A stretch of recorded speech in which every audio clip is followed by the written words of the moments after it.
सभी लाइव आ गए। बहुत अच्छे भाई, लाइव आ जाओ सभी जल्दी से। 5 मिनट क्लास लेट हो गई है। एक्चुअली पिछली क्लास को छोड़ते छोड़ते थोड़ा लेट हो गया।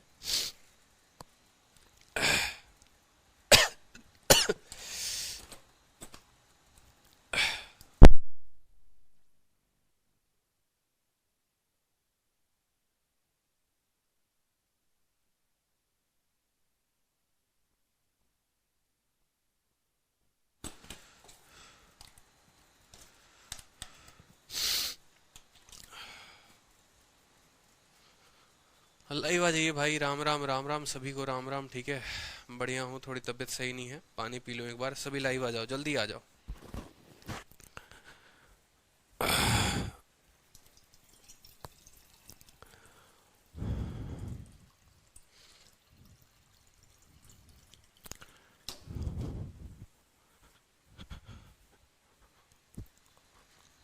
एक्चुअली आप लोगों से पहले एक और क्लास चल रही होती है ना, 22 फरवरी का भी एक बैच है, 1 अप्रैल का भी बैच है।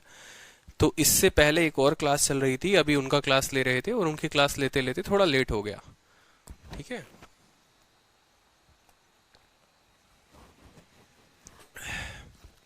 युवराज पूछ रहे हैं सर कल क्लास क्यों नहीं लिया। युवराज, कल 2 रीजन थे क्लास के नहीं लेने के। पहला रीजन ये था कि एक तबीयत सही नहीं थी, और दूसरा रीजन ये था कि जब भी कोई चैप्टर खत्म होता है तो मैं आपको एक पर्टिकुलर दिन देता हूं कि आप उसको रिवाइज करो और आप अपने क्वेश्चंस लगाओ। ठीक है, बहुत अच्छी बात है भाई। तो सभी एक्साइटेड हो, बताओ जल्दी से। बहुत ही नया टॉपिक शुरू होने वाला है। साधारण ब्याज के खत्म होने के बाद आपका जो नया टॉपिक है वो है चक्रवृद्धि ब्याज। ठीक है, हमने क्या पढ़ा? हमने प्रतिशत पढ़ा, प्रतिशत के आधारित प्रश्न हमने देखे। ठीक है, प्रतिशत के लेवल 2 के क्वेश्चंस मैं आपको कराऊंगा बहुत अच्छे तरीके से और बहुत ही उम्दे तरीके से जब सारा टॉपिक खत्म होगा। फिर हमने आपको सिंपल इंटरेस्ट यानी साधारण ब्याज आप लोगों ने पढ़ा। साधारण ब्याज की किस्तें पढ़ी, किस्तें के कितने प्रकार होते हैं वो आप लोगों ने देखा। ठीक है, और यहाँ पर अब आप पढ़ोगे चक्रवृद्धि ब्याज। ठीक है, चक्रवृद्धि ब्याज में देखो मैं आपको बताता हूँ कुछ फंडामेंटल्स हैं। ठीक है, चक्रवृद्धि ब्याज में आप बड़े ध्यान से, बड़े अच्छे तरीके से कुछ बातों को समझोगे और क्या होगा देखना चक्रवृद्धि ब्याज का कहानी। ठीक है, देखो चक्रवृद्धि ब्याज होता क्या है। जोश में है गुरु, बहुत अच्छी बात है भाई। ठीक है, चक्रवृद्धि ब्याज क्या होता है, बड़े आसानी से, बड़े साधारण तरीके से बात समझो। साधारण ब्याज और चक्रवृद्धि ब्याज में इतना ही अंतर होता है कि साधारण ब्याज जो है वो हमेशा मूलधन पर दिया जाता है। ठीक है, जैसे मान लो कि हमने है, अगर मुन्नी ने 100 रुपए मुझसे उधारी लिया, ठीक है, तो पूरी जिंदगी मुन्नी पर जो ब्याज चढ़ेगा वो उस 100 रुपए पर ही चढ़ेगा, ब्याज पर ब्याज नहीं चढ़ेगा। लेकिन अगर वो मुझसे चक्रवृद्धि ब्याज पर वो पैसा ले जाती है और 10% के दर पर ले जाती है, तो मान लो वो मुन्नी मुझसे 100 रुपए ले गई, 1 सालों के बाद 10% ब्याज लग जाएगा, यानी 10 रुपए ब्याज के तौर पर लग जाएगा। अब जो ब्याज लग जाएगा वो हो गया 10 रुपया। ठीक है, मुन्नी ने लिए कितने थे? मुन्नी ने लिए मान लो मेरे से 100 रुपए थे। ठीक है, और 100 रुपए लिया और 10 रुपया ब्याज हो गया, अब हो गया टोटल 110। अब अगली साल जो ब्याज चढ़ेगा ना वो 110 पर चढ़ेगा। ये होता है सीआई। ठीक है, लेकिन एसआई में क्या होता है कि अगली साल भी ब्याज 100 पर, फिर उसकी अगली पर भी 100 पर, फिर उसकी अगली पर भी 100 पर। तो ये थोड़ा सा अंतर हो जाता है चक्रवृद्धि ब्याज और साधारण ब्याज में, कि मतलब ब्याज पर मिला गया ब्याज कहलाता है आपका चक्रवृद्धि ब्याज। अगर हम चक्रवृद्धि ब्याज की बात करें तो ब्याज पर दिया गया ब्याज कहलाता है चक्रवृद्धि। मतलब तुम मूलधन पर तो ब्याज लोगे ही लोगे, और साथ में अगले साल उस ब्याज पर भी ब्याज लोगे अगर किसी ने ब्याज को अदा नहीं किया है तो। क्लियर है? तो इससे एक बात साफ जाहिर होती है कि चक्रवृद्धि ब्याज कभी भी ज्यादा होगा। किससे ज्यादा होगा? साधारण ब्याज से। और चक्रवृद्धि ब्याज बराबर हो सकता है किसके? साधारण ब्याज के। पूछा गया प्रश्न है परीक्षा में कि चक्रवृद्धि ब्याज साधारण ब्याज के बराबर कब होगा, तो सिर्फ पहली साल के लिए। पहली साल के लिए, सिर्फ फॉर फर्स्ट ईयर, पहली साल के लिए चक्रवृद्धि और साधारण दोनों बराबर रहते हैं। उसके बाद चक्रवृद्धि जो होता है वो हमेशा ज्यादा होता है साधारण से। ठीक है, जो टोटल मैं आपको कंपाउंड इंटरेस्ट निकालने का तरीका बताऊंगा, मैं आपको 3 मेथड, पूरा का पूरा अगर आप चक्रवृद्धि ब्याज पढ़ोगे किसी भी परीक्षा के लिए, किसी भी परीक्षा के लिए, तो कुल 3 तरीके होते हैं चक्रवृद्धि ब्याज को निकालने का। पहला तरीका होता है, मैं आपको तीनों मेथड से बताता हूं। पहला तरीका जो हो गया वो हो गया आपको रेशियो मेथड, अनुपात का तरीका। ठीक है, रेशियो मेथड। ठीक। दूसरा मेथड जो होता है वो होता है आपका ट्री मेथड, ठीक है।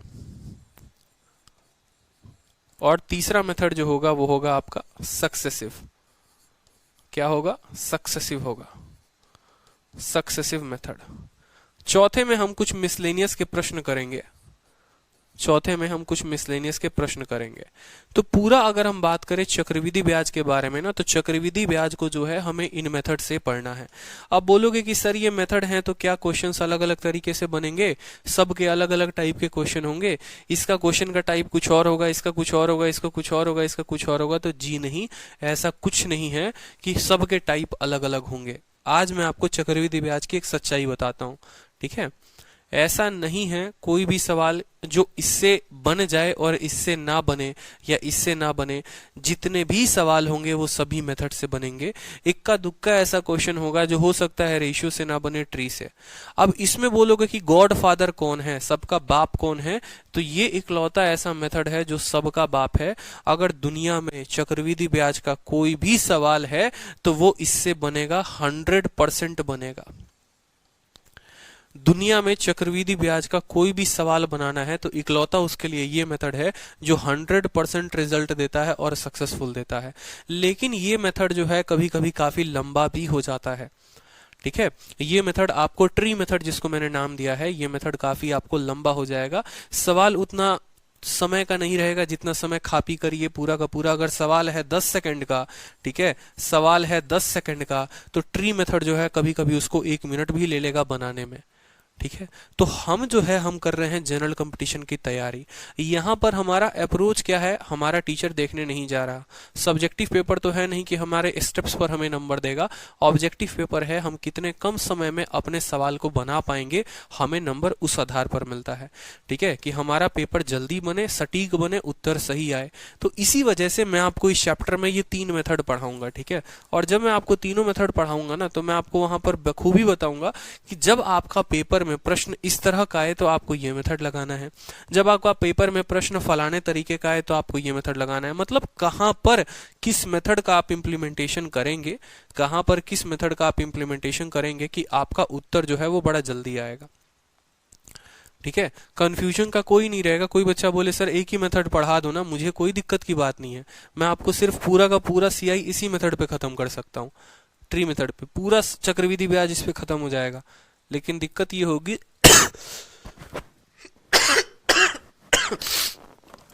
कि आपका बगल वाला जो मित्र है जो परीक्षा हॉल में बैठा है वो 10 सेकंड में बना ले रहा है और आप जो है 1 मिनट में बना रहे हो। तो मुझे आपको बनाना है काफी बड़ा धुरंधर, ठीक है, जो सवाल देखते ही सेकंडों में बनाए, और उसके लिए मुझे आपको तीनों मेथड सिखाना पड़ेगा, ठीक है।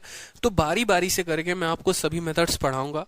हर मेथड से मैं आपको, हो सकता है कि एक पर्टिकुलर, जैसे मान लो ये क्वेश्चन हो गया, ठीक है, ये क्वेश्चन कोई भी एक क्वेश्चन हो गया जो 2018 के मेंस में आया है, 2018 के मेंस में मान लो आया है, सीजीएल के मेंस में आया है, तो हो सकता है कि वो क्वेश्चन आपको रेशियो मेथड में भी देखने को मिले, वही क्वेश्चन आप ट्री मेथड से भी सॉल्व कर रहे हो और वही क्वेश्चन सक्सेसिव से भी सॉल्व कर रहे हो। क्यों? ताकि आपकी प्रैक्टिस हो जाए कि हाँ उस एक सवाल को हम तीनों मेथड से कैसे लगा सकते हैं।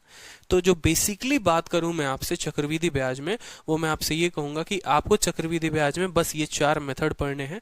इनमें जिस तरह के जो भी सवाल आएंगे हम उनको लगाएंगे और इस तरीके से पूरा आपका चक्रवृद्धि ब्याज जो होगा वो खत्म हो जाएगा, ठीक है। और उसके बाद आपको मैं शीट दे दूंगा, तो शीट से अच्छी प्रैक्टिस कर लोगे, ठीक है। शीट के भी क्वेश्चंस मैं यहाँ पर करवाऊंगा, कोई दिक्कत की बात, ठीक है।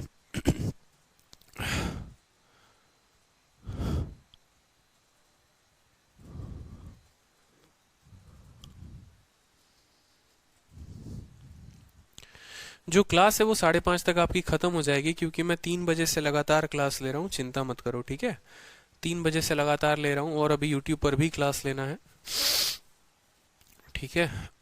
चलो, तो सबसे पहला जो हमारा मेथड है वो हमें क्या पढ़ना है? सबसे पहला मेथड हमें पढ़ना है रेशियो मेथड, ठीक है। देखो, रेशियो मेथड इतना आसान मेथड है ना कि मतलब मेरे को अगर पर्टिकुलरली एक वक्त होता था बहुत पहले, ठीक है, जैसे बहुत बच्चे कहते हैं कि सर XY टीचर का नोट्स बना ले तो सही हो जाएगा। जैसे एक क्लास नोट्स है बहुत बड़े, यादव सर का जो नोट्स है, ठीक है, आप लोगों को पता होगा। तो बहुत बच्चे कहते हैं कि सर अभी क्लास नोट्स बना रहे हैं लेकिन नंबर इंप्रूव नहीं हो रहा। देखो भाई, एक छोटी सी बात आपको बताता हूँ, 2017 का या 2014 या 15 का बना हुआ वो क्लास नोट्स है, या जो भी है, कोई भी होता है ना, मार्केट में अभी जितनी भी मटेरियल है वो सारी की सारी 2014 वाली मटेरियल है जो अभी भी सर्कुलेट हो रही है। कोई किताब भी छपी है ना, तो वो इससे पहले की किताब छपी है, नई में किसी की कोई किताब आई भी नहीं जो अपडेटेड मटेरियल पर हो। और अगर अपडेटेड मटेरियल पर कोई सवाल नहीं है तो आप सोचोगे कि सर मेरे नंबर बढ़ जाएं, तो ये भी संभव नहीं है। आप लोगों का बैच जो है वो एकदम फ्रेश है, एकदम नया बैच है, एकदम बिगिनिंग से आप लोगों को पढ़ना है। तो मार्केट का अंट संट अगर कोई सजेस्ट भी करे ना तो उसको मत लगाना। रीजन ये है क्योंकि वो बहुत पुराना हो चुका है। एक साल की तैयारी करने के बाद जब उन मटेरियल्स पे जाओगे तो मन करेगा फेंक दूं उठाकर, नंबर नहीं बढ़ेंगे आपके। तो जो आपको करना है वो क्या करना है कि जितनी चीजें मैं पढ़ा रहा हूं उनको रिवाइज करो, दूसरा नंबर की शीट की प्रैक्टिस करो, ठीक है। और तीसरा जो है, कोई भी एक प्रीवियस ईयर की किताब पकड़ लो, कोई भी एक प्रीवियस ईयर की किताब, जैसे किरण की किताब आती है, किरण की किताब ले सकते हो आप, ठीक है। और किरण की किताब को पूरा का पूरा लगा सकते हो। आप बोलेंगे कि सर आपने शीट अगर दे दी तो किरण लगाने की क्या जरूरत है?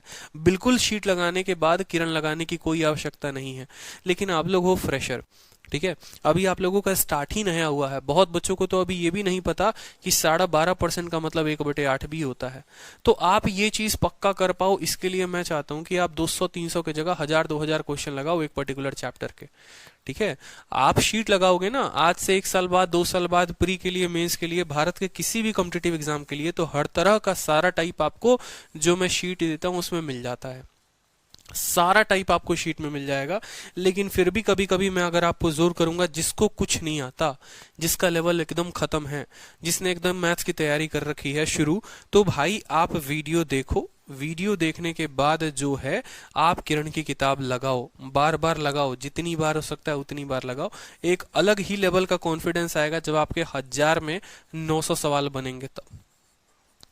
और भाई सिर्फ पहली बार ही आपको किरण लगानी है, पहली बार ही आपको किरण लगानी है। जो क्वेश्चन अच्छे लगेंगे उनको सर्कल कर देना, ताकि दूसरी बार जब क्वेश्चन लगाओ किरण के, ठीक है, तो सिर्फ और सिर्फ वो सर्कल, वो गोले वाले क्वेश्चन आपको लगाने पड़े, ठीक है। और जो स्टूडेंट किरण नहीं लगाना चाहते, कोई दिक्कत की बात नहीं है, आप आराम से शीट को लगाइए 2 बार, 3 बार, 4 बार, ठीक है, कोई दिक्कत की बात नहीं। अब ये वही हो जाता है कि जैसे इंग्लिश में कुछ बच्चे नीतू सिंह की किताब पढ़ते हैं, बोलते हैं हाँ भैया नीतू सिंह पढ़ लिया तो कंप्लीट हो जाएगा। मेरा मानना ये है कि अगर आप नीतू सिंह को खत्म कर रहे हैं तो नीतू सिंह के साथ एसपी बख्शी को भी खत्म कर लीजिए, मिरर ऑफ कॉमन एरर को भी खत्म कर लीजिए, एमबी पब्लिकेशन को भी खत्म कर लीजिए। तो आप इतने ज्यादा परफेक्शनिस्ट हो जाएंगे उस सब्जेक्ट में कि आपको किसी और चीज की आवश्यकता ही नहीं पड़ेगी। समझ रहे हैं? तो ये होता है बहुत फायदेमंद की चीज। यही रीजन है कि मेरे सारे सब्जेक्ट में 50 में 50 आते हैं। 47.5 भी नहीं आता, 48 भी नहीं आता, सीधा आता है तो 50 में 50, चाहे वो मैथ हो, इंग्लिश हो, रीजनिंग हो। तो मुझसे पूछोगे कि कैसे प्रैक्टिस करना है, तो ये सबसे बड़ा मूल मंत्र है। वीडियो बताई, ठीक है, वीडियो को देखो, शीट लगाओ और साथ में एक कोई किताब पकड़ लो, कोई भी एक अपनी मर्जी, लेकिन प्रीवियस ईयर की किताब, ठीक है। और उनको है ना बिना पेन उठाए बनाने की कोशिश करो, बड़ा मजा आने वाला है, ठीक है। समझे कि नहीं समझे? क्लास नोट्स बनाना जरूरी होता है, कोई ऐसी जरूरी की बात नहीं है कि आप क्लास नोट्स बना रहे हो तो बहुत बड़ा काम कर रहे हो। It's not a big deal, ठीक है। आप नहीं भी बनाओगे तो भी चलेगा, कोई बहुत बड़ी बात नहीं है कि नहीं सर क्लास नोट्स बनाना ही है, ऐसा कुछ भी नहीं है, कहीं पर भी नहीं है। रीजनिंग के लिए बुक देखो, किसी भी सब्जेक्ट की अगर मुझसे बोलोगे कि सर सब्जेक्ट की बात करो यहाँ पर, तो जो बुक होगी ना वो हमेशा आप किरण की ही किताब लो। किरण का प्रीवियस ईयर सबसे ज्यादा अपडेटेड होता है और सही होता है, बस सॉल्यूशन मत देखना इनके। किरण प्रीवियस ईयर क्वेश्चन, सॉल्यूशन बहुत बेकार होते हैं। सर मैंने राकेश सर की बुक खरीद चुका हूं, अब क्या करूं, लगाऊं या नहीं? बिल्कुल, अगर आप किरण के जगह पर कोई बच्चे जो हैं जो 7300 या राकेश यादव की जो रेड वाली किताब खरीद चुके हैं, लगाइए उनको, कोई दिक्कत की बात नहीं है, कोई परेशानी की बात नहीं है, ठीक है। शीट आपका गोल्डन तब भी था, शीट आपका गोल्डन आज भी है, लेकिन मैं आपके भले के लिए बात करूंगा, जिससे आपका स्कोर 200 में 200 आए, तो उसके लिए आपको कड़ी मेहनत करनी पड़ेगी। समझे कि नहीं समझे? आरएस अग्रवाल से भी कर सकते हैं, बिल्कुल आरएस अग्रवाल से भी कर सकते हैं, कोई दिक्कत की बात नहीं है, ठीक है। लेकिन एक साइड बुक रखा करे जरूर, ताकि वो आपको और ज्यादा क्वेश्चन दे। अब मैं अभी कोई ऐसा सीट में मैं कर ही नहीं सकता बुकों की बात जो होती है ना, बुक में मैं क्यों बता रहा हूँ, देखो अब बुक का मतलब ये हो गया कि कोई वस्तु है 100 रुपए की, 10% का लाभ हो गया, कितने में बेचोगे, मान लो 110 में। अब इसी के ऊपर अगर किरण लगाओगे ना तो 10 को सवाल आपको देगा, 10 क्वेश्चन देगा। लेकिन अगर मैं शीट में इसी तरह का 10 क्वेश्चन डालूं तो वो आपको प्रिंट करवाना काफी महंगा पड़ जाएगा। ठीक है, प्रिंट करवाना काफी महंगा पड़ जाएगा और काफी टाइम वेस्ट हो जाएगा उससे आपका। ठीक है, तो इस बात को ध्यान रखना। हेलो।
कोई दिक्कत की बात नहीं है, बहुत इमरजेंसी है। ठीक है, तो यही होता है कि अगर मैं उस तरह के फिर 10 सवाल मैं आपको डाल दूं शुरू शुरू में, तो आपका शीट जो है ना वो 15 पन्ना, 20 पन्ना, 25 पन्ना का चला जाएगा।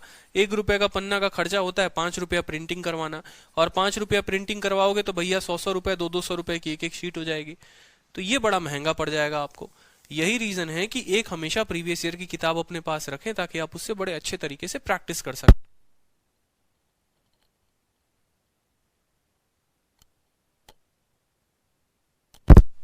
यहाँ पर नितेंद्र चौहान कह रहे हैं कि सर मैं आपकी सारी शीट को 3 4 बार प्रैक्टिस करता हूँ, सॉल्व करता हूँ, इंप्रूवमेंट होगा। बिल्कुल इंप्रूवमेंट होगा भाई, ठीक है, कोई दिक्कत की बात नहीं है। जिसके पास जो भी प्रीवियस ईयर की किताब है, किसी के पास किरण है, किसी के पास राकेश यादव है, किसी के पास आर एस अग्रवाल है, माय डियर आपके पास जो भी किताब है आप उससे प्रैक्टिस करिए। मेरा कहना बस इतना है कि आप जो है शीट तो लगाए ही लगाएं और साथ में कोई भी एक प्रीवियस ईयर किताब लगाएं। इससे आपका भला है, मेरे लिए इसमें कोई बेनिफिट नहीं होने वाला है। आपके कंसेप्ट और पक्के होंगे और तगड़े होंगे। ठीक है, वीडियो से क्या मदद मिलेगी, बिना वीडियो का कंसेप्ट देखे हुए आप किताब को कैसे लगा सकते हो, आपको शॉर्टकट्स नहीं पता होंगे। और कभी भी जो भी किताब लगाना उसके सॉल्यूशन मत देखना, बहुत घटिया सॉल्यूशन होते हैं। यहां से कंसेप्ट सीखो और प्रैक्टिस करो, शीट से भी और बुक से भी। ठीक है, ठीक है, चलो बहुत बातें हो गई भाई, अब थोड़ा पढ़ाई भी शुरू कर लेते हैं अपना। तो पढ़ाई में सबसे पहले आज का टॉपिक आपको मैं एक ब्रीफ दूंगा, एक छोटा सा मैं आपको जो है, ठीक है, थोड़ा सा ब्रीफ दूंगा मैं आपको। जो क्लासेस होंगी यहाँ पर, हमारा टॉपिक का नाम है कंपाउंड इंटरेस्ट। ठीक है, और कंपाउंड इंटरेस्ट में चूंकि मैंने आपको जैसे बताया है कि कितने टाइप्स हैं, क्या क्या मेथड हैं, तो सबसे पहला जो टाइप है वो हम शुरू करेंगे। ठीक है, सबसे पहला मेथड जो शुरू करेंगे वो करेंगे क्या, बताओ जल्दी से, रेशियो मेथड माय डियर। ठीक है, रेशियो मेथड। ठीक है, सबसे पहला टाइप जो हम पढ़ने वाले हैं वो हम पढ़ने वाले हैं रेशियो मेथड। कोई समस्या किसी को, रेशियो मेथड क्या है क्या नहीं है सब कुछ देखेंगे। कंपाउंड इंटरेस्ट, और कंपाउंड इंटरेस्ट के बाद हम पढ़ने वाले हैं रेशियो मेथड।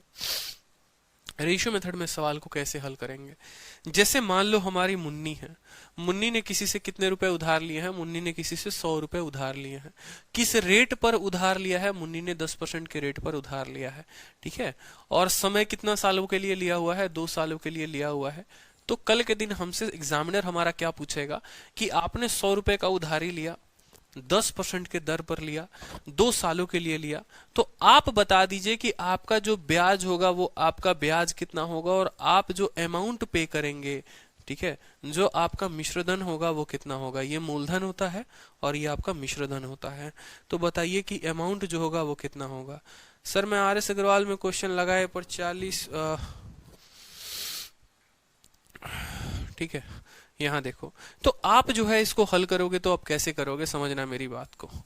ठीक है, कोई मूलधन 100 रुपए का है, रेट 10% का है और जो है समय 2 साल का। आपने इस मेथड के बारे में है ना, रेशियो मेथड के बारे में अपने कॉपी में एक पॉइंट नोट कर लीजिए। और पॉइंट सिर्फ रेशियो मेथड यही कहता है कि रेशियो मेथड का मतलब हो गया सारा का सारा खेल जो है, सारा खेल जो है वो किसका है, सारा खेल रेट से है। अगर रेट नहीं पता है, अगर रेट नहीं पता है तो रेशियो नहीं निकाल पाओगे। तो सारा खेल रेट से है, समझ लेना बात को, ठीक है। जैसे वो होती है तो उसके कारण काफी लड़ाई होते हैं, झगड़े होते हैं, सब कुछ होता है। उसी तरीके से अगर वो नहीं रहेगी तो लड़ाई नहीं होगा। तो यहां पर भी है कि अगर रेट है तो रेशियो मेथड है, और अगर रेट नहीं है तो रेशियो मेथड नहीं है, ठीक है। तो सारा का सारा गेम जो है वो कहाँ होता है, सारा का सारा गेम इसी रेट के कारण होता है।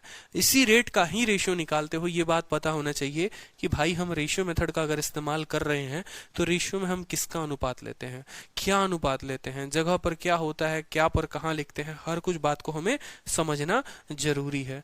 तो अगर हमने यहाँ पर मान लीजिए कि रेट को 10% लिखा ना, तो प्रतिशत परसेंटेज में मैंने आपको पढ़ाया है कि किसी भी प्रतिशत को बट्टे में कैसे लिखा जाता है। जैसे 10% को अगर बट्टे में लिखना है तो 1/10 होता है, 20% का बट्टा जो होता है वो 1/5 होता है, 30% का जो बट्टा होता है वो 3/10 होता है। बताओ, ठीक है। 9 सही 1/11% का बट्टा 1/11 होता है। परसेंटेज में पढ़ाया है आपको, साधारण ब्याज में भी हमने आपको पढ़ाया है। तो बस वही काम आपको करना है कि पहला पॉइंट जो है रेशियो मेथड में कि कन्वर्ट करेंगे, किसको कन्वर्ट करेंगे, कन्वर्ट करेंगे हम किसको, रेट को, ठीक है। रेट को किसमें, इनटू फ्रैक्शन में, ठीक है। रेट का जो भी दर प्रतिशत होगा उसको हम बट्टे में बदलेंगे। क्या करेंगे, बट्टे में बदलेंगे। यानी अगर 10% है तो इसको हम 1/10 करेंगे, 10% है तो हम इसको 1/10 करेंगे। कोई दिक्कत की बात। आपको साधारण ब्याज में हमने क्या पढ़ाया था कि नीचे वाला क्या होता है, नीचे वाला साधारण ब्याज में मूलधन होता है और ऊपर वाला 1 वर्ष का ब्याज होता है। लेकिन चक्रवृद्धि ब्याज में ये कंसेप्ट मत लगा देना। चक्रवृद्धि ब्याज में मत कह देना कि ये मेरा प्रिंसिपल है और ये मेरा जो है SI है। तो हर साल चक्रवृद्धि, साधारण में क्या पढ़ते थे कि नीचे वाला प्रिंसिपल कहलाता था, ऊपर वाला 1 साल का ब्याज, 2 साल का ब्याज बोलेगा 2 यूनिट, 3 साल का बोलेगा 3 यूनिट। ये कंसेप्ट लगता था साधारण में, चक्रवृद्धि में ये कंसेप्ट नहीं लगता है। चक्रवृद्धि में मैंने अभी आपको सिर्फ पहला कदम बताया, पहली सीढ़ी चढ़नी सिखाई है तो पहली सीढ़ी चढ़ो। पहली सीढ़ी में मैंने आपको क्या कहा, पहली सीढ़ी में मैंने आपको कहा आपको रेट को लिखना है 1/10 में, पहला काम खत्म। उसके बाद आपको क्या करना है, बड़े प्यारे तरीके से दो खूबसूरत से ऐसे आपको क्या करना है, ये प्रिंसिपल लिख लेना है, यहां अमाउंट लिख लेना है, ठीक है। बड़े खूबसूरत तरीके से दो अक्षर ऐसे, एक P और एक A लिख लेना है आपको कि ये मेरा P है और ये मेरा A है। कोई दिक्कत की बात। अब जैसे जैसे जो जो मान दिया गया है वो बोलेंगे। प्रिंसिपल हमेशा नीचे वाला होता है माय डियर, नीचे वाला हमेशा क्या होता है, मूलधन होता है। तो आप बोलोगे सर प्रिंसिपल 10 का, ऊपर वाला क्या है, ब्याज है। तो 10 में 1 रुपए का ब्याज, तो अमाउंट कितना बन जाएगा, 11। मेरी बात को समझना बड़े ध्यान से कि हम लिखते कैसे हैं। पहला कदम होता है रेट को बट्टे में तोड़ना, रेट को बट्टे में तोड़ना। दूसरा कदम, प्रिंसिपल अगर 10 है और ब्याज हमेशा ये ऊपर वाला होता है तो 10 में 1 का ब्याज हो गया 11। ये हमारा 1 सालों के लिए, ये हमारा 1 सालों के लिए। हमें कितने सालों के लिए निकालना है, 2 सालों के लिए। तो अगर पहले साल के लिए इतना है तो एक और साल के लिए इसको क्या करोगे, 10:11 कर दोगे। क्या कर दोगे, 10:11। मतलब जितनी बार बोलेगा हम उतनी बार लिखेंगे। 3 सालों के लिए बोलेगा तो 10:11, 10:11, फिर एक और 10:11। 4 सालों के लिए बोलेगा तो 10:11, 10:11, 10:11। कहने का मतलब है, कहने का मतलब ये है कि जो ये रेट है ना, इस रेट पर 10 रुपए की वस्तु 1 साल में 11 बन जाती है। इसी रेट पर फिर अगले साल 10 रुपए की वस्तु 11 बन जाएगी। इसी रेट पर फिर अगले साल 10 रुपए की वस्तु 11 बन जाएगी। हमसे बोला ज्यादा आगे बढ़ने की जरूरत नहीं है, खाली 2 साल में तुमको बताना है। क्या बताना है, सिर्फ 2 साल। 2 सालों में तो 10 को 10 से के साथ गुना कर देंगे, कितना हो जाएगा, 100। और 11 को 11 के साथ गुना कर देंगे, हो जाएगा 121। 10 को 10 के साथ किया तो कितना हो गया, 100। और 11 को 11 के साथ किया तो हो गया हमारा 121। अब यहाँ हमें एक एक बात को समझने की बड़ी आवश्यकता है। समझने की आवश्यकता क्या है कि भाई ये जो 100 आया ये क्या आया, 121 आया वो क्या आया, ठीक है, और इनके बीच में कितने का अंतर है, 100 और 121 के बीच का अंतर है हमारा 21, ये 21 आया तो ये 21 क्या है, ठीक है। ये तीन बातें आई, 10 आया, 100 आया, 21 आया, 121 आया, ये तीनों का तीनों हुआ तो हुआ क्या, ठीक है। तो जरा देखो ये क्या है, पी के नीचे, पी का मतलब प्रिंसिपल, प्रिंसिपल कितना है, 100 यूनिट है। यानी यहां से हमें ये बात पता चला कि भैया प्रिंसिपल जो आया है ना, प्रिंसिपल जो आया है वो हमारा 100 यूनिट है। हम इसको यूनिट का नाम देंगे, किसका नाम देंगे, हम इसको यूनिट का नाम देंगे, ठीक है। अमाउंट, अमाउंट कितना आया है, अमाउंट जो आया है वो कितना आया है हमें समझेंगे। अमाउंट किस नीचे कितना आया, 121। फाइनल ट्रांजैक्शन करने के बाद, फाइनल ऑपरेशन करने के बाद, 2 बार ये बट्टा लगाने के बाद प्रिंसिपल 100 हो चुका है, अमाउंट 121 हो चुका है, ठीक है। अब बोलोगे सर ये जो 21 है ये क्या है, तो भाई ये 21 ब्याज है, क्योंकि आप लोगों ने फॉर्मूला बेहतर तरीके से पढ़ा हुआ है कि यहां पर अगर हम साधारण ब्याज, चक्रवृद्धि ब्याज, कभी भी ब्याज बराबर सीआई बराबर चक्रवृद्धि ब्याज बराबर मिश्रधन, मिश्रधन माइनस मूलधन, मिश्रधन माइनस मूलधन, अमाउंट माइनस प्रिंसिपल, ये फिक्स होता है। ब्याज निकालना है तो अमाउंट में से प्रिंसिपल को घटाना पड़ेगा, अमाउंट में से क्या घटाना पड़ेगा, प्रिंसिपल को। यानी 121 में से 100 घटाओ, 21 आया, और ये 21 क्या हो जाता है, ये कुल ब्याज हो जाता है। तो चक्रवृद्धि ब्याज जो होगा वो क्या होगा, 21 यूनिट होगा, ठीक है। तो रेशियो मेथड क्या बोला, रेशियो मेथड का पहला नंबर स्टेप, स्टेप नंबर 1 क्या बोलता है, स्टेप नंबर 1 हमारा ये कहता है कि सारा खेल रेट का है। स्टेप नंबर 1 कहता है कि रेट को किस में बदलिए, बट्टे में बदलिए, तो रेट को हमने बट्टे में बदला। स्टेप नंबर 2 हमारा कहता है कि जितने सालों के लिए दिया गया है उतने बार इस रेशियो को रिपीट करिए। 2 सालों के लिए दिया है तो 2 बार रिपीट करेंगे, 3 के लिए दिया है तो 3 बार रिपीट करेंगे, उस तरीके से हम इसको रिपीट करते जाएंगे। रिपीट करने के बाद क्या पता चलेगा, रिपीट करने के बाद प्रिंसिपल और अमाउंट का हमको रेशियो पता चल जाएगा। जो भी ये रेशियोज आएंगे ना ये यूनिट में आएंगे, जो भी ये आएगा ये यूनिट में आएगा, और इसको कंपेयर करना होता है, इसको कंपेयर करना होता है इसके ओरिजिनल मान से, ठीक है। जैसे यहां पर अगर कंपेयर करें तो बोलेंगे 100 यूनिट, यहाँ प्रिंसिपल कितना है 100 यूनिट, और प्रिंसिपल कितना है 100 रुपए, ये जो है ना ये 100 रुपए है, 100 रुपए है। तो आप बोलोगे सर 100 यूनिट का मान 100 रुपए, 100 यूनिट का मान 100 रुपए, 1 यूनिट का मान 1 रुपए। सीआई पूछा गया है तो सीआई जो आएगा वो 21 रुपए आएगा, और अमाउंट पूछा गया है तो अमाउंट 121 आएगा।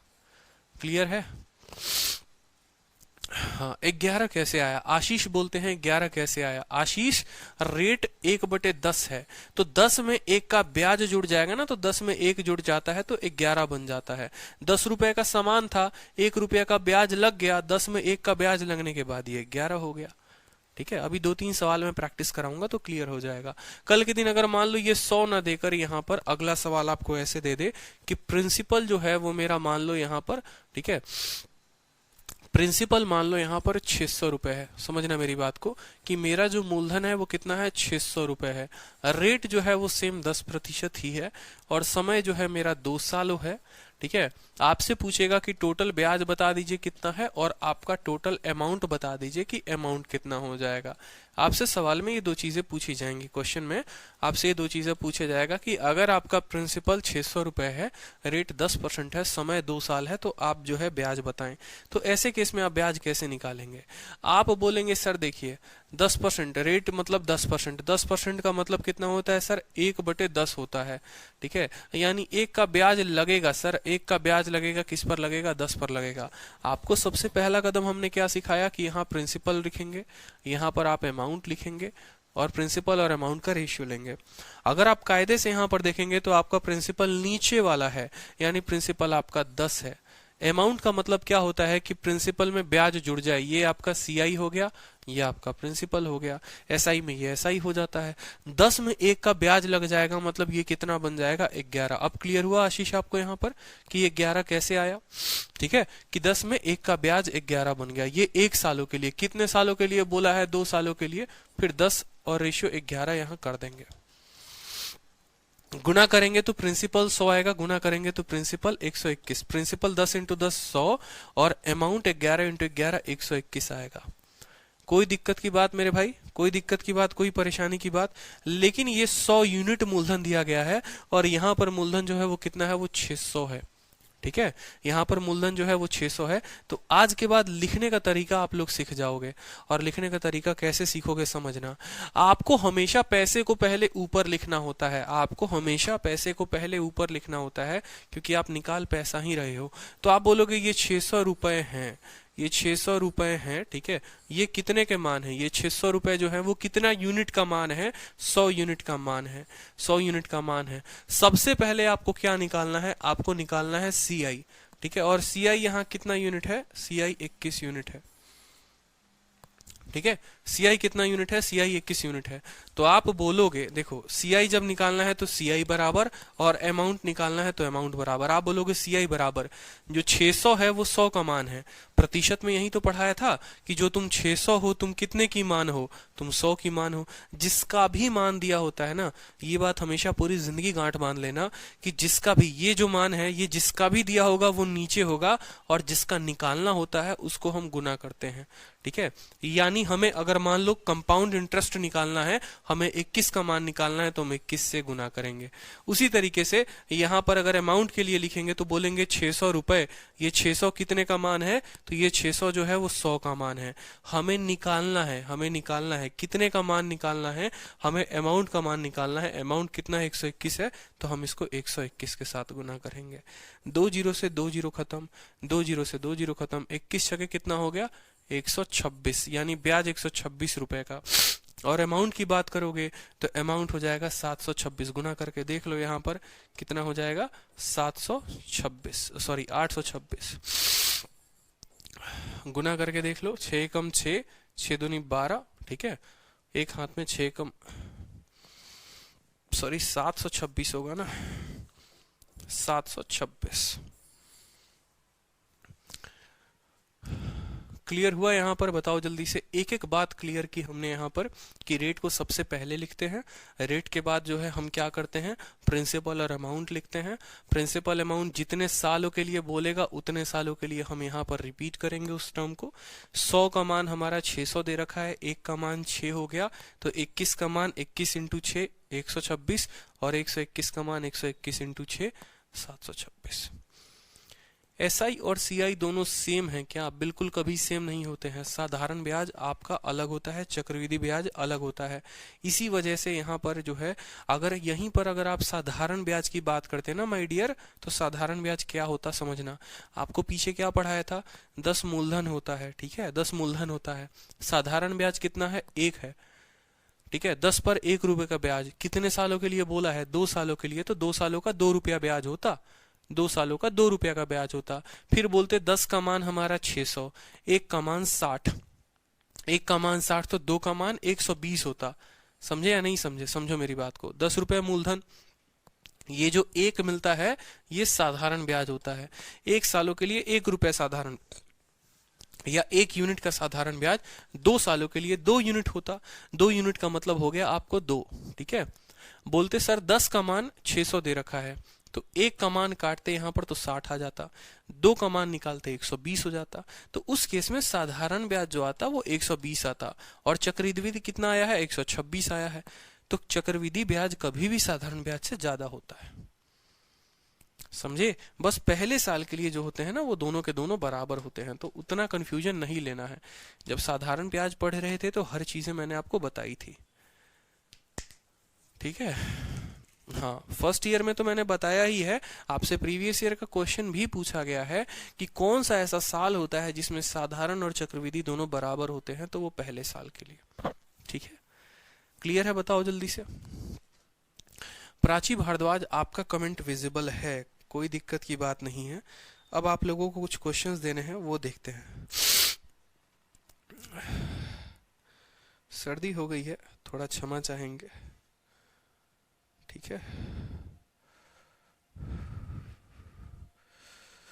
चलो, क्वेश्चन है आपका, क्वेश्चन है, आंसर बताइएगा आप लोग अभी कमेंट बॉक्स में कि अगर आपका मूलधन 4000 रुपए है, ठीक है, अगर आपका मूलधन 4000 रुपए है, रेट जो है वो आपका 5% है, रेट जो है आपका 5% है, समय जो है आपका 2 साल है, तो आप बताइए अब मुझे कि चक्रवृद्धि ब्याज कितना होगा और अमाउंट कितना होगा। तेजी तेजी में बताइए। चलिए, सिंपल सा क्वेश्चन है कि 4000 रुपए है, जो आपके शीट में डाला है वही क्वेश्चन मैं आपको दे रहा हूं ताकि दिक्कत ना हो। 4,000 रुपया मूलधन है, 5% का दर है, समय 2 साल है, ब्याज कितना होगा और अमाउंट कितना होगा बताओ। बताइए, चलिए, जो आपके शीट में डाला है वही क्वेश्चन है। अगर आप बोलेंगे सर ऑप्शन भी दे दो हमें, तो ऑप्शन कैसे दे, सीआई और अमाउंट दोनों अलग अलग हैं, बताओ। आंसर चाहिए मुझे आप लोगों से, कमेंट बॉक्स में लिख के बताइए कि सीआई कितना आया और अमाउंट कितना आया, जल्दी।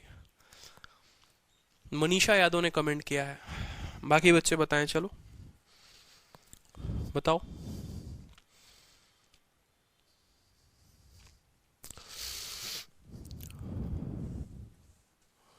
कितना आप लोगों को समझ में आया, यही बात प्रदर्शित करेगा आप लोगों का उत्तर ही। नितिंदर चौहान ने उत्तर दिया है, दोनों बताइए, बहुत अच्छा। सपना ने जैसे उत्तर दिया है सीआई के सामने सीआई का उत्तर, और अमाउंट बराबर अमाउंट का वैल्यू दे रखा है।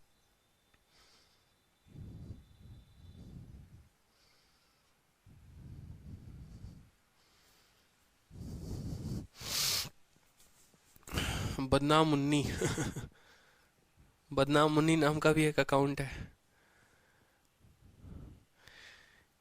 इतना बेसिक तरीके से बताया, लेकिन फिर भी बहुत लोग ऐसे हैं जो गलत उत्तर दे रहे हैं।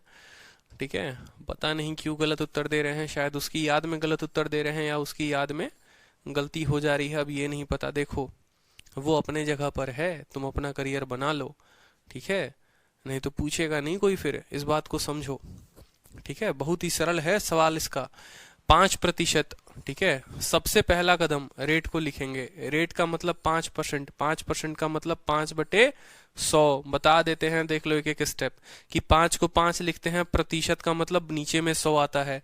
जब प्रतिशत हटता है तो प्रतिशत का हिंदी क्या होता है, प्रति 100, यानी हर 100 में उसका मान कितना है, तो प्रतिशत हटता है तो नीचे 100 आता है, पढ़ लो। ठीक है, 1/20, 1/20, समझे कि नहीं समझे, 1/20। अब उसके बाद यहाँ क्या लिखते हैं, प्रिंसिपल लिखते हैं, यहाँ क्या लिखते हैं, अमाउंट लिखते हैं। स्टेप नंबर 1 का काम खत्म, रेशियो को तोड़ दिया। स्टेप नंबर 2, स्टेप नंबर 2 क्या होगा कि हम यहाँ पर बट्टा लिखेंगे, हम यहाँ रेशियो लिखेंगे। 20 का सामान 1 ऐड कर देंगे, प्रिंसिपल हमारा 20 हो गया, और अमाउंट में 20 में 1 ज्यादा 21 हो गया। पहले साल के लिए सिर्फ एक बार, कितने सालों के लिए बोला गया है, 2 सालों के लिए, लिखो इसको 2 बार, फिर से 20 से 21 हो गया कि नहीं हो गया। ये हमारा हो गया 400, और ये हमारा 21 का स्क्वायर 441। ठीक है, 21 का स्क्वायर कितना हो गया, 441। ब्याज की बात करेंगे, ब्याज हो गया 41 यूनिट। भाई मेरे, अब ये जो भी आया है ना, ये यूनिट का मान आया है, ये जो भी आया है ये यूनिट का मान आया हुआ है। हमसे क्या बोला है, बोला है भाई पहले सीआई बताओ और फिर अमाउंट बताना। तो यहाँ पर हम लिखेंगे, यहाँ लिखेंगे सीआई बराबर, और लिखेंगे फिर अमाउंट बराबर। क्या बोलेंगे बताओ, जल्दी से बोलेंगे, देखो 400 वैल्यू है। अब आपको थोड़ा शॉर्टकट सिखाता हूँ, थोड़ा शॉर्टकट सिखाता हूँ मैं आपको। इस 400 का मान यहाँ सवाल में देख रखा है कितना, 4000। बोलोगे सर इसी का 10 गुना है। शॉर्टकट सीखो, अब वक्त चला गया वो बट्टे सट्टे करने का। ठीक है, इस 400 का मान कितना है, 4000 है, यानी इसका 10 गुना है, इसका 10 गुना है, इसका 10 गुना है। तो जो मेरा ब्याज होगा ना, वो 41 का कितना होगा, वो 41 का कितना होगा माय डियर, 10 गुना, यानी ब्याज 410। ठीक है, और जो अमाउंट होगा वो कितना होगा, 441 का 10 गुना, 441 का 10 गुना, यानी 4410 रुपए। क्लियर हुआ कि नहीं हुआ, बताओ जल्दी से। ठीक है, बहुत बच्चों का स्क्वायर ही गलत आ रहा है। ठीक है, कुछ ने 11 का स्क्वायर कर दिया है, कुछ ने 12 का स्क्वायर कर दिया है, तो ये समझना पड़ेगा। 5% का मतलब 1/20 होता है। ठीक है, 20 से 21, 20 से 21, 400 से 441, इसका 10 गुना जो है वो हमारा 4000 है। ठीक है, तो जो ब्याज होगा वो 41 का 10 गुना 410, और अमाउंट जो होगा वो 441 का 10 गुना 410। क्लियर है, बताओ। एक और क्वेश्चन। ठीक है, अब जो मैं आपको रेट देने वाला हूं ना, अब जो मैं आपको दर देने वाला हूं, जो दर्द नहीं, दर्द गलत सुन लिया होगा आप लोगों ने। ठीक है, जो अब आपको रेट मिलेगा वो रेट ऐसा मिलेगा, वो रेट बट्टे में होगा। ठीक है, क्योंकि सवाल हमें कुछ ऐसे रेट पर भी पता करने हैं और बनाने हैं जो रेट हमारे बट्टे में होंगे। तो एक सवाल लिखिए अपने कॉपी में, प्रिंसिपल है आपका 2160 रुपए, ये आपका प्रिंसिपल है, मूलधन है, ठीक है। जो रेट है वो है आपका 16 सही 2/3%, 16 सही 2/3%, ठीक है। समय है आपका 2 साल, समय जो है वो आपका 2 साल है। आपसे बोला है कि अमाउंट बता दो, अमाउंट कितना होगा, सिर्फ आपसे अमाउंट पूछा गया है कि अमाउंट बताइए, अमाउंट कितना होगा। ओवैस कहते हैं sir you are our strength, धन्यवाद भाई, ठीक है। क्योंकि एक वक्त होता था जब 10%, 15%, 20% आता था। अगर आपका रेट ऐसे बट्टे में आ जाए, ठीक है, तो आप क्या करोगे बताओ, उत्तर दो। देखते हैं किसका उत्तर आता है। इस केस में ऑप्शन मांगोगे तो ऑप्शन भी मैं आपको दे दूंगा, ठीक है। पहला ऑप्शन है 2840, दूसरा ऑप्शन 2940, तीसरा ऑप्शन 3040, चौथा ऑप्शन नन ऑफ दीज। ये आपका ऑप्शन नंबर ए है, ऑप्शन नंबर बी है, ऑप्शन नंबर सी है, ऑप्शन नंबर डी है। चलो बताओ, उत्तर बताओ चलो। बदनाम मुन्नी का सबसे पहले उत्तर आया है। बहुत अच्छे भाई साहब, मजा आ रहा है, उत्तर दीजिए चलिए। सबसे सरल सवाल, बहुत ही सरल सवाल आपसे पूछा हमने कि आपका मूलधन 2160 है, रेट 16 सही 2/3 है, समय 2 साल है, अमाउंट कितना होगा बताइए। बहुत अच्छे, बहुत अच्छे, बहुत अच्छे, बहुत बच्चे बी कह रहे हैं, ठीक है। सी वाला भी है कोई भाई, सी वाला भी कोई है तो बता दो। सी वाला कोई नहीं है, बहुत अच्छे। चलो, तरीका सबसे पहले क्या होगा कि रेट को तोड़ना। रेट को तोड़ने का मतलब 16 सही 2/3%, 16 सही 2/3% का मतलब कितना होता है बट्टे में 1/6, ठीक है। ये बात पूरी दुनिया को पता है, उसको भी पता है और हमें भी पता है। फिर क्या लिखेंगे, प्रिंसिपल लिखेंगे, अमाउंट लिखेंगे। कितने सालों के लिए कहा गया है, 2 सालों के लिए, तो 2 सालों के लिए प्रिंसिपल 6 से कितना हो जाएगा 7, प्रिंसिपल 6, अमाउंट 7। फिर एक और साल के लिए कहा है, फिर 6 से कितना हो जाएगा 7, ये हमारा 36 है और ये हमारा कितना है 49 है। 36 और कितना है 49 है। कोई दिक्कत की बात यहाँ पर, ठीक है, कोई दिक्कत की बात। यहाँ हमें क्या पूछा गया है सवाल में, हमसे पूछा गया है अमाउंट की वैल्यू बतानी है, अमाउंट की वैल्यू बतानी है, ठीक है। अब जरा कायदे से समझना मेरी बात को, कायदे से समझना। ये 36 का मान सवाल में कितना दे रखा है, 2160 दे रखा है। 36 का मान सवाल में 2060 दे रखा है। आप ऐसे कर सकते हो, मैंने क्या सिखाया था कि 2160 रुपए, रुपया हमेशा क्या होता है, हमेशा ऊपर होता है। कि जो तुम 2160 रुपए हो, तुम किसका मान हो, तो बोलोगे सर ये 36 का मान है, और जिसका मान होता है वो क्या होता है, नीचे लिखा जाता है। और किसका मान निकालना है, 49 का निकालना है, तो 49 को यहाँ क्या कर दो, गुना कर दो। 36 से आपको 60 बार में कटेगा ये। 36 का 6 गुना 216 होता है, ये 6 का स्क्वायर है, ये 6 का क्यूब है, ठीक है। और यहाँ पर गुना कर लो आप, ठीक है। तो 9 छक 54 का 4 और 6 चौके 24 और 5, ठीक है, 29, 2940 कितना हो जाएगा, 2940 इज द करेक्ट आंसर। या आप ऐसे भी समझ लो कि 50 में से 6 कम कर देंगे तो 294। आप ऐसे समझ लो, अगर गुना करना है तो ये 50 है, 50 का 6 गुना 300 होता है, 50 में 1 कम है तो उसमें 6 कम करेंगे 294। 2940 2940 2940 क्लियर हुआ। तो 2940 जो होगा वो हमारा आंसर हो जाएगा, ठीक है। इसका कितना गुना था, ये इसका 60 गुना था, तो उत्तर इसका 60 गुना आएगा। कोई कष्ट किसी को, कोई दुख, कोई दर्द बताओ, ठीक है। तो चलो एक और सवाल इस पर हल कर लो अब, ठीक है। अब आपसे एग्जामिनर ने उल्टा पूछ लिया, आपसे पूछा कि बताओ प्रिंसिपल तुम्हारा कितना होगा, प्रिंसिपल तुम्हारा कितना होगा अगर रेट जो है वो 12.5% है, अगर रेट जो है वो 12.5% है, समय जो है वो तुम्हारा 2 साल है, ठीक है। और आपसे यहाँ बोला गया है कि आपका जो ब्याज है ना, वो ब्याज दे रखा है हमने 1700 रुपए। आपका ब्याज हमने दे रखा है कितना, 1700 रुपए। देखो अभी जितने भी सवाल कराऊंगा 2 सालों के लिए कराऊंगा, ठीक है। फिर रेशियो पे फिर 3 सालों का भी सवाल कराऊंगा, फिर उसके बाद 4 सालों का भी सवाल कराऊंगा, ठीक है। तो प्रिंसिपल कितना होगा अगर रेट 12.5% है, समय 2 साल है, चक्रवृद्धि ब्याज 1700 है। तो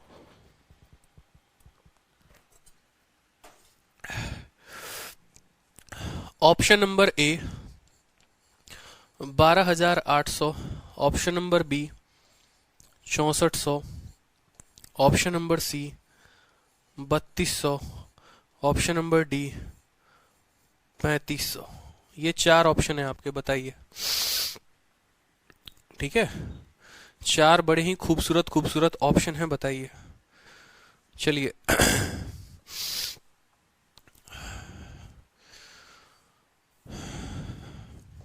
ठीक है।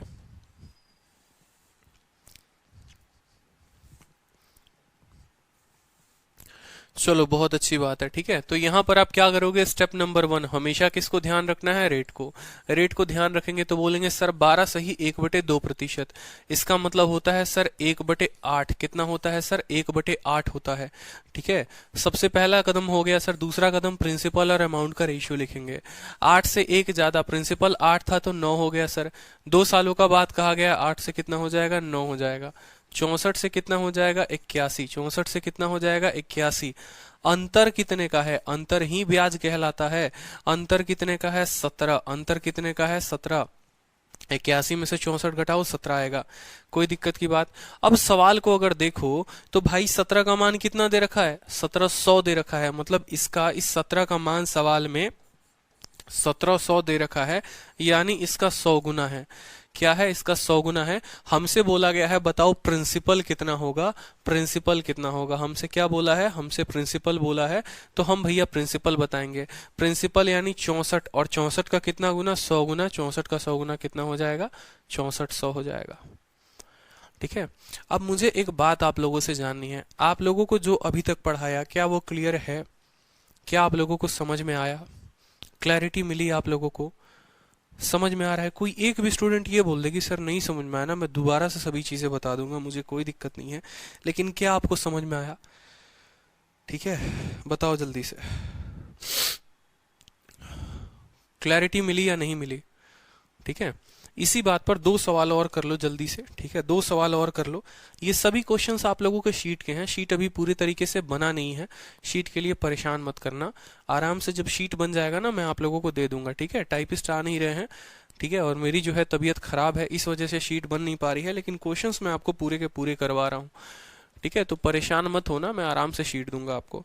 प्रिंसिपल अगर आपका पूछा गया है कि प्रिंसिपल कितना होगा, अगर रेट जो है 11 सही 1/9 है, रेट 11 सही 1/9 है, समय जो है वो आपका 2 साल है, समय जो है वो आपका 2 साल है, और आपका चक्रवृद्धि ब्याज दिया गया है, और कितना दिया गया है, 760 रुपए, 760 रुपए।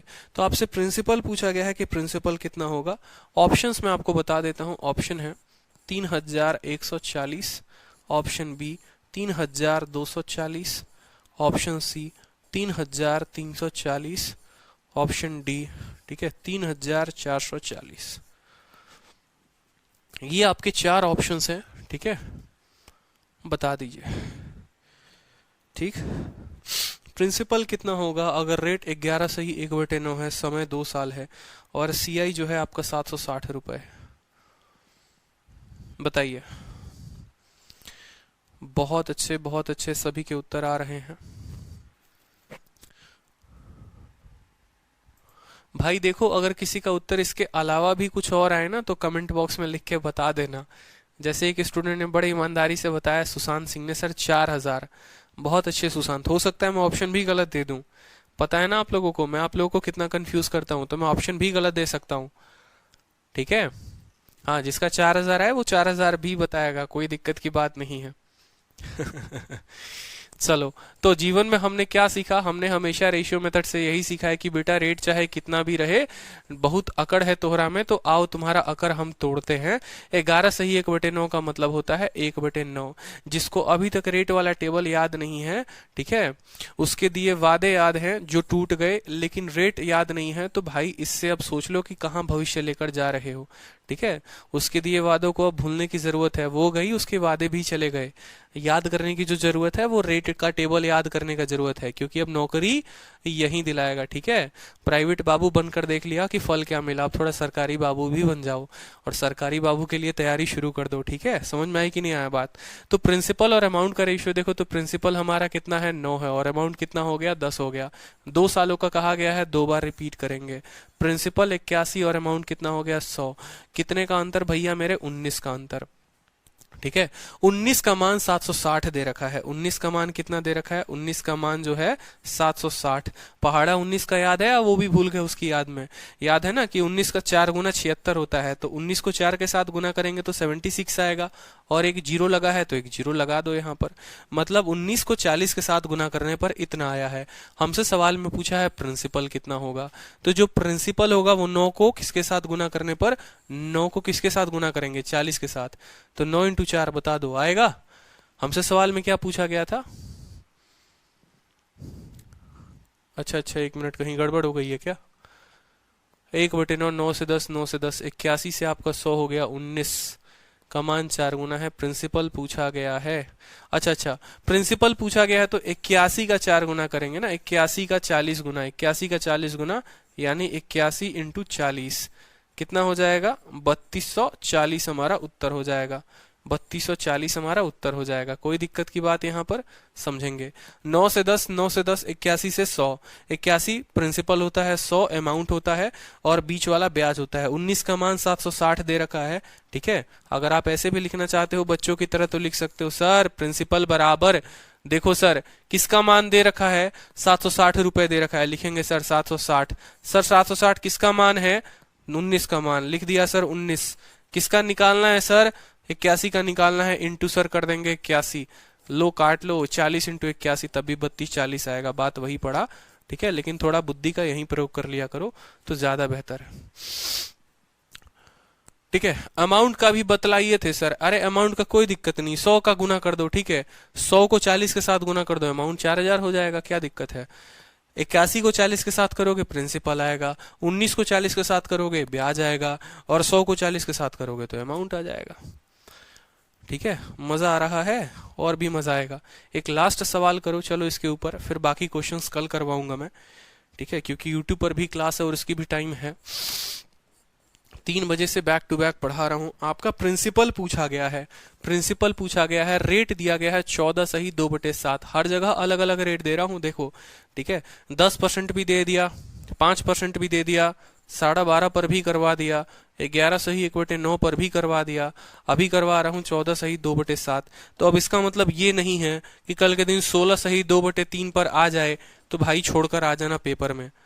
ठीक है, ऐसे मत कर देना। 16 सही 2/3 आ जाए, 5 सही 5 बटे मान लो ऐसा आ जाए कुछ भी। ठीक है, तो इसको छोड़कर नहीं आना है, कहीं पर भी कोई भी रेट छोड़कर नहीं आना है। ये सब बच्चों के होते हैं रेट वेट, आराम से हल किए जा सकते हैं, आराम से उत्तर आ सकते हैं। ठीक है, समय जो है सेम अभी 2 सालों के लिए करवा रहा हूं आपको, ताकि एक बार मजा आ जाए ना आप लोगों को सेशन में। ठीक है, एक बार आप लोगों को समझ में आ जाए, उसके बाद मैं आप लोगों को एकदम हाई लेवल पर लेकर चलूंगा।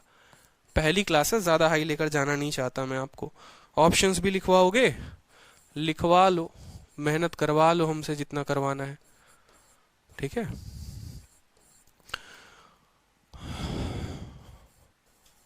चलो ये 4 ऑप्शंस हो गए, बता दो जल्दी से। प्रिंसिपल पूछा गया है, रेट दिया गया है, समय दिया गया है, साधारण ब्याज आपसे पूछा गया, बताइए। चलिए, मोहित रोहिला का सबसे पहले उत्तर आया है, बताएंगे। एक बार आप लोगों का लेवल बन गया ना, फिर आप लोगों को एकदम तूफान के स्पीड से ऊपर लेके जाएंगे, चिंता करने की कोई बात नहीं है। ठीक है, रेशियो मेथड बहुत शानदार मोहित रोहला, बहुत अच्छे। आपने कहा सर रेट को लिखेंगे, रेट को लिखेंगे 14 सही 2/7। 14 सही 2/7 का मतलब कितना होता है सर? 14 सही 2/7% का मतलब बट्टे में लिखेंगे सर 1/7 होता है। कितना होता है? 1/7 होता है। ठीक है, यानी सर क्या हो गया सर? ये हमारा प्रिंसिपल, ये हमारा अमाउंट। ठीक है, 7 से कितना हो गया? 7 से 8, फिर हो गया 7 से 8, कोई दिक्कत की बात? ठीक है, यानी 49 से कितना हो गया? 64 हो गया। बात करेंगे मूलधन की तो कितना मिला? 15। ब्याज जो आया वो कितना आया? 15 आया, कोई दिक्कत की बात? ठीक है, लेकिन सवाल में इस 15 का मान कितना दे रखा है माय डियर? 15 का मान 900 दे रखा है, यानी इसका कितना गुना? इसका 60 गुना। 15 का कितना गुना? 60 गुना। सवाल में जो है आपसे क्या पूछा है? मूलधन पूछा है। मूलधन का मतलब 49 इंटू 60। ठीक है, 49 इंटू 60, तो 2000 क्या हो जाएगा? 940। ठीक है, 49 को 60 के साथ गुना करोगे 2940। कैसे देखा? मैंने इसको 50 बनाया, 50 को 6 के साथ गुना करते हैं 300 आता है, लेकिन ये 50 में तो एक कम है, और ऐसा कितना बार गुना किया गया है? 6 बार, तो हर बार एक एक बार कम होगा। एक जो है हर बार कम होगा, यानी कितनी बार कम होगा, 6 बार कम होगा। 300 में से 6 घटा देंगे, 294